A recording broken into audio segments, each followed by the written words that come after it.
Les révélations Snowden. Oui, bonjour Jean-Luc Mélenchon. Cette semaine, Le Monde a fait de nouvelles révélations sur la surveillance menée par les États-Unis et la Grande-Bretagne sur la base des documents d'Edward Snowden. Edward Snowden, vous le savez, je le rappelle à ceux qui nous regardent ou nous écoutent, c'est ce lanceur d'alerte, ancien agent de la CIA et de la NSA, qui a décidé de communiquer à des journalistes tout un tas de documents. Les États-Unis l'ont donc poursuivi pour espionnage. Il est actuellement à Moscou, où il dispose d'un permis de séjour qui expirera à la fin du mois de juillet. Ma question, elle est très simple. Si vous êtes président, comptez-vous faire quelque chose pour Edward Snowden? Oui, et aussi pour M. Assange, qui vit depuis 3 ans enfermé dans une pièce de 3 Pour vous, les mètres sur situations 4. de Julian Assange et d'Edward Snowden sont comparables? Non, parce que je trouve Assange beaucoup plus politique que Snowden. Snowden, on a affaire à un type qui fait un métier en croyant être un héros, du renseignement, et puis un jour, il est absolument révolté par ce qu'il fait, et il dit « je veux plus faire ça », et il raconte tout. Bon. C'est pas un espion russe? Non.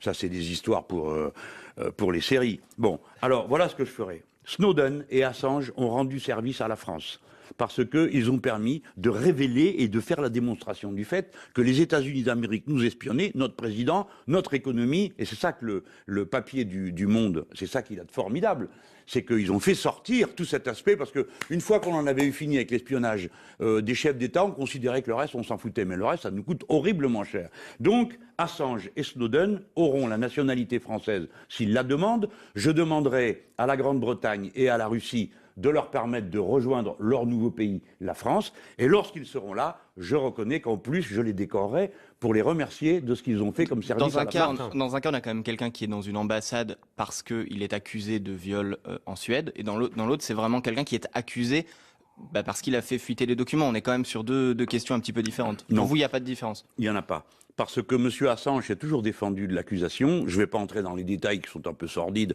de toute cette histoire. Mais M. Assange a toujours dit qu'il était prêt à répondre devant le procureur suédois si on lui garantissait qu'au moment où il va y répondre, on ne l'expulse pas aux États-Unis d'Amérique.